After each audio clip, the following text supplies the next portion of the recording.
باللہ من الشیطان الرجیم بسم اللہ الرحمن الرحیم السلام علیکم ورحمۃ اللہ وبرکاتہ۔ ہمارا موضوع یہ چل رہا تھا کہ کن کن چیزوں پر زکوٰۃ ہے۔ اس پہ میں نے سونا، چاندی اور پھر پیسے کو آپ کے سامنے پیش کیا۔ سونا چاندی پر زکوٰۃ ہونا تو قرآن و حدیث سے ثابت ہے، اور روپیہ چونکہ بعد میں بنایا گیا تو روپیہ آلٹرنیٹ ہے سونا چاندی کا، کیونکہ عہد نبوی صلی اللہ علیہ وسلم میں دھاتیں بذات خود استعمال ہوتی تھی رقم کے طور پر، تو اس لیے علماء اس بات پر متفق ہیں کہ پیسے پر بھی زکوٰۃ ہوگی اگر وہ نصاب کے مطابق پہنچ جائے۔ تو اس پر تفصیلاً بات ہو گئی۔ اس کے بعد جانوروں پر زکوٰۃ ہے۔ حضرت ابو ذر رضی اللہ عنہ سے روایت ہے کہ میں نبی کریم صلی اللہ علیہ وسلم کے قریب پہنچا۔ آپ صلی اللہ علیہ وسلم فرما رہے تھے، اس ذات کی قسم جس کے ہاتھ میں میری جان ہے، کوئی بھی ایسا شخص جس کے پاس اونٹ، گائے یا بکری ہو اور اس کا حق ادا نہ کرتا ہو تو قیامت کے دن اسے لایا جائے گا، دنیا سے زیادہ بڑی اور موٹی تازی کر کے، یعنی وہ جانور لائے جائیں گے۔ پھر وہ اپنے مالک کو اپنے کھروں سے روندیں گے اور سینگوں سے ماریں گے۔ جب آخری جانور اس پر سے گزر جائے گا تو پہلا جانور پھر لوٹ کر آئے گا، اور یہ سلسلہ اس وقت تک جاری رہے گا جب تک قیامت کے دن لوگوں کا فیصلہ نہیں ہو جاتا۔ یہ بخاری کی حدیث ہے اور اس کا نمبر 1460 ہے۔ مسلم نے بھی اسے روایت کیا اور اس کا نمبر 990 ہے۔ ترمذی میں اسی روایت کا نمبر 617 ہے۔ ابن ماجہ میں 2785 ہے، یعنی ایک متفق علیہ حدیث ہے۔ تو لہٰذا جانوروں پر زکوٰۃ ہے۔ جانوروں میں کن جانوروں پر زکوٰۃ ہے اور کیسے ہے، آئیے اس کا جائزہ لیتے ہیں۔ فرضیت زکوٰۃ کی شرائط یہ ہے کہ جانوروں کی تعداد شرعی نصاب تک پہنچ جائے، جو مختلف جانوروں میں مختلف ہے، پھر اس پر 1 سال کا عرصہ گزر جائے، یہ جانور سائمہ ہوں، مالوفہ نہ ہو، یعنی ان کی پرورش کا انحصار پہاڑوں، جنگلوں وغیرہ پر ہو، گھر میں گھریلو چارے پر نہ پلے، ٹھیک ہے، چراگاہ میں لے جا کر چرائے جاتے ہوں، گھریلو چارے پر پرورش نہ ہوئی ہو، غیر عاملہ ہوں، یعنی ان سے رہٹ وغیرہ چلانے کا کام نہ لیا جاتا ہو، کیونکہ ایسی صورت ان کی حیثیت آلات تجارت وغیرہ کی ہو جاتی ہے اور ان پر زکوٰۃ نہیں ہے۔ تو جو تجارت کے لیے پالے جاتے ہیں، یعنی ویسے ہی بیچنے کے لیے پالے جاتے ہیں یا اس طرح، تو ان پر پھر زکوٰۃ ہے، ٹھیک ہے۔ تو یہ شرائط جس میں پائی جائیں گی، یعنی کہ نصاب تک پہنچ جائے، نصاب سب جانوروں کا میں الگ الگ عرض کروں گی، نصاب پر 1 عرصہ گزر جائے اور پرورش ان کی گھر سے باہر چرانے پر ہو، گھریلو چارے پر نہ پرورش پاتے ہوں اور غیر عاملہ ہوں، آپ نے اپنے کام کے لیے نہ خریدا ہو ان کو، تو ایسے جانوروں پر پھر زکوٰۃ ہوگی۔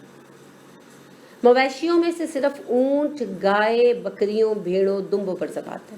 بکریوں میں بھیڑیں، دمبے خود ہی شامل ہے، گائے کے ساتھ بھینس آ جائے گی، ٹھیک ہے، ان میں زکوٰۃ۔ اونٹ، گائے، بھینس، ظاہر ہے ان کے نر بیل، اور بکریاں، بھیڑیں، دمبے، ان میں زکوٰۃ ہے۔ باقیوں پر زکوٰۃ نہیں ہے، گدھوں وغیرہ پر، گھوڑوں وغیرہ پر زکوٰۃ نہیں ہے۔ اونٹوں کی زکوٰۃ کے حوالے سے اصول یہ ہے کہ 5 سے کم اونٹوں پر زکوٰۃ فرض نہیں، 5 سے کم اونٹوں پر زکوٰۃ فرض نہیں۔ اونٹوں کی تعداد 5 ہو جائے تو ان پر 1 بکری، اور پھر ہر 5 اونٹوں پر 1 بکری ہوتی ہے۔ جب اونٹوں کی تعداد 25 ہو جائے تو ان میں 1 سال کی اونٹنی یا 2 سال کا اونٹ دیا جائے گا۔ اونٹنی دی جائے تو 1 سال کی، اونٹ 2 سال کا۔ 36 اونٹوں میں 2 سال کی اونٹنی، 46 اونٹوں میں 3 سال کی اونٹنی، 61 اونٹوں میں 4 سال کی اونٹنی، 76 اونٹوں میں 2 سال کی 2 اونٹنیاں، 91 سے 120 تک میں 3 سال کی 2 اونٹنیاں، اور اگر تعداد 120 سے زائد ہو جائے تو ہر 40 پر 2 سال کی اونٹنی اور ہر 50 پر 3 سال کی اونٹنی بطور زکوٰۃ دینی پڑے گی، ٹھیک ہے۔ تو یہ سارا جو ہے یہ حدیث سے رسول اکرم صلی اللہ علیہ وآلہ وسلم کی باقاعدہ جو ہے استنباط ہوتا ہے، اور ان سب جانوروں کے لیے باقاعدہ اصطلاحات بھی علیحدہ استعمال ہوتی ہیں۔ لہٰذا حضرت انس رضی اللہ عنہ بیان کرتے ہیں کہ ابو بکر رضی اللہ عنہ نے انہیں بحرین کا حاکم بنایا، تو یہ خط لکھ کر دیا اپنے ہمراہ، یعنی ان کو ساتھ لے جانے کے لیے، کہ اللہ تعالیٰ کے نام کے ساتھ جو بڑا مہربان اور رحم کرنے والا ہے، زکوٰۃ وہ فریضہ ہے جسے رسول اللہ صلی اللہ علیہ وسلم نے مسلمانوں پر مقرر فرمایا، اور جس کا حکم اللہ رب کریم نے اپنے نبی صلی اللہ علیہ وسلم کو دیا تھا۔ اس لیے جو شخص مسلمانوں سے اس تحریر کے مطابق زکوٰۃ مانگے تو مسلمانوں کو چاہیے کہ اسے زکوٰۃ ادا کرے، اور اگر کوئی اس سے زیادہ مانگے تو ہرگز نہ دے۔ اونٹوں کی 24 یا اس سے کم تعداد پر بکریاں बतौर ज़कात दी जाती हैं। हर 5 ऊँटों पर एक बकरी है। जब तादाद 25 से बढ़कर 35 हो जाए तो इस तादाद पर 1 साला ऊँटनी है। अगर मैसर ना हो तो 2 साला नर बच्चा दिया जाएगा। 36 से तादाद बढ़कर 45 तक पहुँच जाए तो उनमें 2 साला ऊँटनी बतौर ज़कात दी जाएगी। 46 से बढ़कर 60 तक तादाद पहुँच जाए तो 3 साला जवान ऊँटनी की जुफ्ती 3 साला जवान ऊँट जो जिनके जुफ्ती के काबल ऊँटनी है वो बतौर ज़कात दी जाएगी। जब 61 से बढ़कर 75 तक पहुँच जाए तो 4 साला ऊँट बतौर ज़कात दिया जाएगा। और जब 76 से बढ़कर 90 हो जाए तो इनमें 2 साला ऊँटनियाँ 2 अदद दी जाएंगी। और 91 से बढ़कर तादाद 120 तक पहुँच जाए तो 3 साला 2 ऊँटनियाँ जो है वो ज़कात के तौर पर दी जाएंगी। और जब तादाद 120 से ज़ायद हो जाए तो फिर हर 40 ऊँटों पर एक 2 साला ऊँटनी और 50 ऊँटों पर 3 साला ऊँटनी बतौर ज़कात निकलेगी। जिसके पास सिर्फ 4 ही ऊँट हों तो इस तादाद पर कोई ज़कात नहीं, ये कि इल्ला ये कि उसका मालिक खुद कुछ सदका करना चाहे। ये बुखारी की हदीस नंबर 1454 और 1453 है। अबू दाऊद ने इसे रिवायत किया, उसका नंबर 1567 है। और इब्न माजा ने इसे रिवायत किया, उसका नंबर 1800 है। तो अब देखिए कि हर एक चीज़ की दलील जो है वो ख़ुद हदीस से आई। अब्दुल्ला बिन उमर रज़ी अल्लाह अन्हु से मरवी है कि रसूल अकरम सल्लल्लाहु अलैहि वसल्लम ने ज़कात के निसाब की तफसील लिखी थी, लेकिन उसे आमलीन की तरफ भेजने से पहले ही फ़ौत हो गए। तो आप सल्लल्लाहु अलैहि वसल्लम के बाद हज़रत अबू बकर सदीक़ रज़ी अल्लाह अन्हु ने उसे आम किया और वफ़ात तक उसी पर अमल पैरा रहे। फिर उमर फ़ारूक रज़ी अल्लाह अन्हु ने भी अपनी वफ़ात तक इसी निसाब पर अमल किया। ये सही अबू दाऊद की रिवायत है, उसका नंबर 1386 है। तो देखिए कि ये तरतीब जो थी ये ख़ुद रसूल अकरम सल्लल्लाहु अलैहि वसल्लम ने लिखवाई, मगर वफ़ात पा गए तो अबू बकर सदीक़ रज़ी अल्लाह अन्हु ने इसे राइज किया और मुसलमानों में हमेशा अल्हम्दुलिल्लाह इसी तरीक़ पर अमल होता रहा। गाय भैंसों की ज़कात के हवाले से 30 गायों का निसाब है। इनके 30 से कम गायों पर या भैंसों पर ज़कात नहीं होगी। 30 गाय भैंसें हो जाएं तो गाय की जो ज़कात है वही भैंस की ज़कात है, अलहदा नहीं है।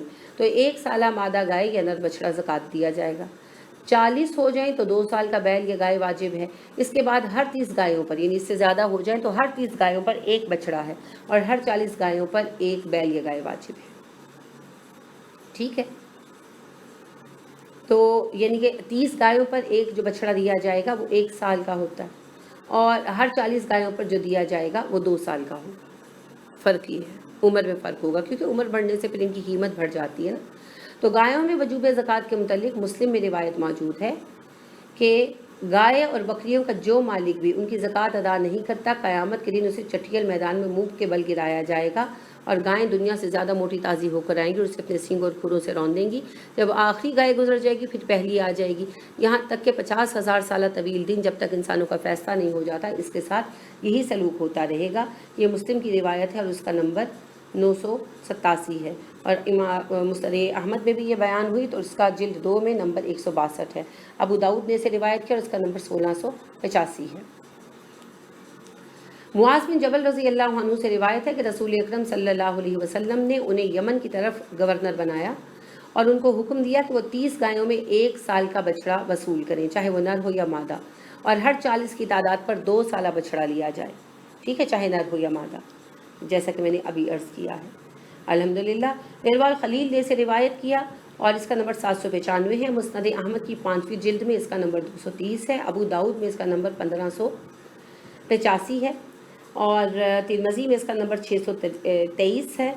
नसई में 5वीं जिल्द में 25 नंबर की हदीस है। इब्न माजा में 1803, इब्न हब्बान ने भी इसे रिवायत किया, उसका नंबर 794 है और हाकिम ने इसे रिवायत किया, जिल्द अव्वल में 398 नंबर है। तो ये सारी जो है ना चीज़ें ये हदीस से साबित है। 30 गायों पर जो ज़कात दी जाएगी वो 1 साला मादा या नर बछड़ा होगा, बस फ़र्क इस बात का है। और 40 गायों पर जब ज़कात है तो वो 2 साला होगा। तो इसके बाद जिसके बढ़ जाए तो हर 30 पर 1 साला बछड़ा लिया जाएगा और हर 40 पर 2 साला बछड़ा लिया जाएगा, चाहे वो नर हो या मादा। अब भैंस के मुतालिक वही हुक्म है जो गाय के मुतालिक है, कोई लहदा अहकामात नहीं है। ये एक ही नस्ल है तो इन पर एक ही तरह से अहकामात वाजिब आएंगे। बकरियों की ज़कात जो है रसूल अकरम सल्लल्लाहु अलैहि वसल्लम ने 40 से कम बकरियों पर नसाब नहीं रखा।